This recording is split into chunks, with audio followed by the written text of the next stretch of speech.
Hi what's up guys, मैं हूं Rimta and welcome back to my YouTube channel. दोस्तों, आज का वीडियो कोई मूवी एक्सप्लेनेशन नहीं है, बल्कि आज मैं कुछ चिलिंग अर्बन लेजेंड्स के बारे में बात करूंगी so that you can get something different besides movie explanation. So without wasting any time, let's get into the horror coaster right of this video. और ये अर्बन लेजेंड्स अलग अलग देशों में कई सालों से दिखते आ रहे हैं और ये आपको रात में सोने नहीं देंगे।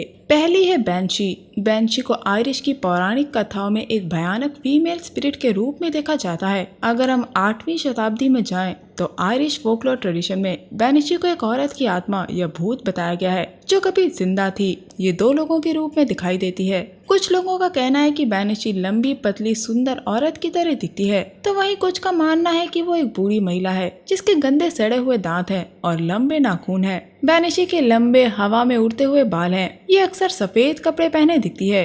कहते हैं कि कई बार एक औरत की आत्मा बैंशी बन के भटकती है अगर उसके साथ जीवन में कोई अन्याय हुआ हो तो, क्योंकि उसने अपनी जिंदगी बुरे हालात में काटी और वो हिंसा का शिकार हुई। बैंशी आयरलैंड की सबसे प्रसिद्ध आत्मा है। ये गांव के इलाकों में घूमती है और इसके देखे जाने को चेतावनी के रूप में माना जाता है। बैंशी अगर किसी को दिखे तो मतलब मौत नजदीक है। हालांकि वो मौत का कारण नहीं बनती, लेकिन उसके होने को मरने से पहले की वार्निंग माना जाता है। माना जाता है कि ये सिर्फ रात को ही दिखती है। बैंशी रो के, चिल्ला के या ताली बजा के वार्न करती है।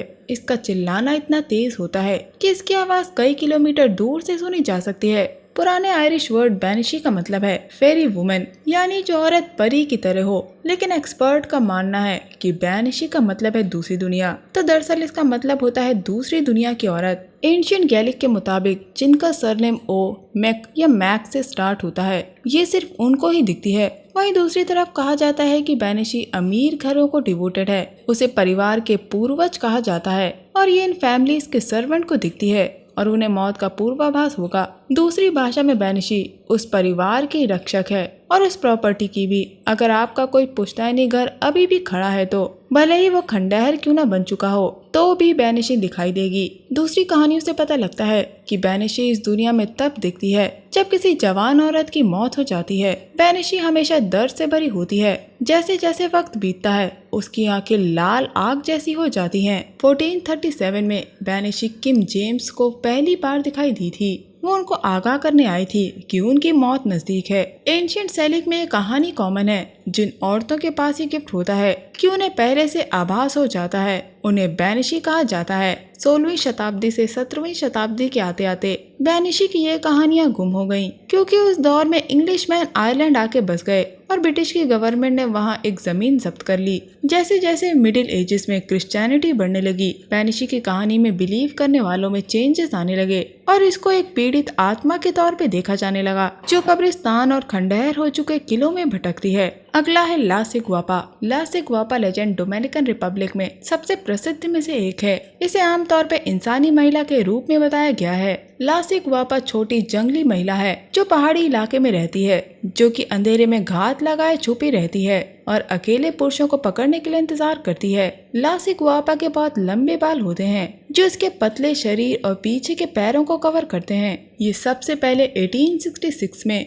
Novelist and poet Francisco Javier Angulo की शॉर्ट स्टोरी ला सिग्वापा में दिखी। कहते हैं कि ला सिग्वापा के बाल चमकते हैं, लेकिन इसकी एकदम उलट कहानी हमें ये बताती है कि ये एक डीमन है जो खूबसूरत औरत बन के अकेले आदमियों को लुभाता है और ये पक्का करता है कि इसका शिकार हिप्नोटिक की हालत में ताकता रहे और अपने शिकार को ये अपनी जगह ले जाता है जहां वो उसे हड्डियों तक इस्तेमाल करता है और अपने शिकार को हमेशा के लिए कैद कर लेता है अपने शारीरिक सुख के लिए। इसकी एक और कहानी भी सुनने में आती है जो बताती है कि ला सिग्वापा किसी भी इंसान को देख के गायब हो जाती है और वो फल, पेड़ और जानवर खाती है, यानी एक प्राणी जिसे छोटे लोगों का वंश कहा जाता है जो कि पहले एकांत पहाड़ों में रहा करता था।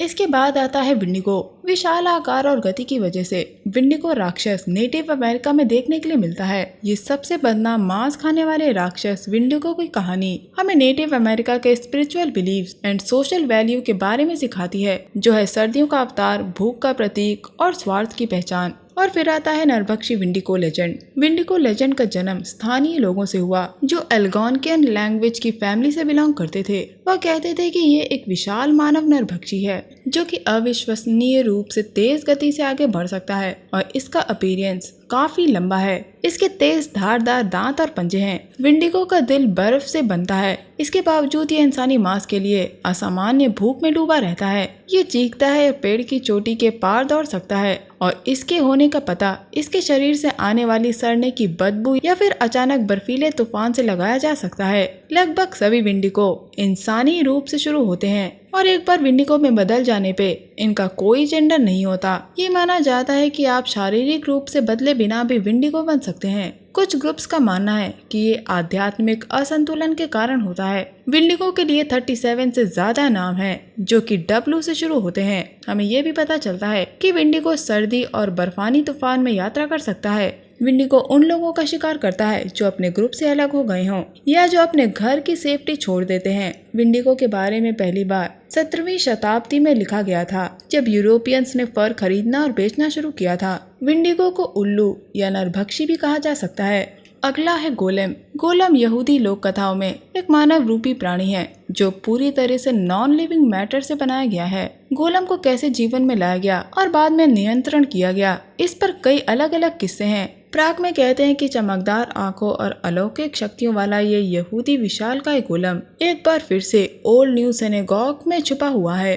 चेस लेजेंड के अनुसार गोलेम को मिट्टी से बनाया गया था और प्राग के 16वीं शताब्दी की यहूदी बस्तियों को टॉर्चर से बचाने के लिए एक रबी द्वारा जीवन में लाया गया था। कहा जाता है कि इसे संकट के समय में बुलाया जाता है। गोलेम एक मैजिकल क्रीचर है जिसे जॉइश फोकलोर में बताया गया है। गोलेम को एक सर्वेंट की तरह यूज किया जाता है और इसका मास्टर इसे इंस्ट्रक्शन देता है, वरना ये जायंट्स बहुत बड़ी गलती कर सकते हैं। क्रिश्चियनिटी में सिर्फ गॉड और डेविल ये दो ही जीवन दे सकते हैं और गोलेम के क्रिएशन को डेविलिश माना गया है। अगला है पोचोंग। पोचोंग के बारे में तो आप लोग जानते ही होंगे क्योंकि मैंने इससे रिलेटेड एक मूवी को एक्सप्लेन किया था, जिसे आप ऊपर के आई बटन को प्रेस करके देख सकते हैं। पोचोंग को कफन भूत के रूप में जाना जाता है। पोचोंग को आप इंडोनेशिया और मलेशिया में सुनेंगे। पोचोंग इंडोनेशिया और मलेशिया का भूत है जिसे कफन में फंसे हुए मरे हुए इंसान की आत्मा कहा जाता है। पोचोंग को इंडोनेशिया में कैन कफन के नाम से जाना जाता है। मरे हुए को दफन करने के लिए मुसलमान अक्सर सफेद कपड़े का इस्तेमाल करते हैं। तो जरा सोचिए, अगर आप किसी ऐसे को चलते हुए देख लें जो चारों तरफ से सफेद कपड़े में लिपटा हो तो वो कैसा होगा। पारंपरिक मान्यताओं के अनुसार ऐसा माना जाता है कि मरे हुए इंसान की आत्मा मरने के 40 दिन बाद तक पृथ्वी पर रहेगी। कई लोगों ने तो पोचोंग को घूमते हुए देखने का दावा किया है। ये घटना इतनी लोकप्रिय हो गई कि लोगों ने शरारत करना और इससे लोगों को डराना शुरू कर दिया। तो दोस्तों, ये था मेरा वीडियो चिलिंग अर्बन लेजेंड्स को लेके। उम्मीद करती हूँ आपको ये वीडियो पसंद आया होगा।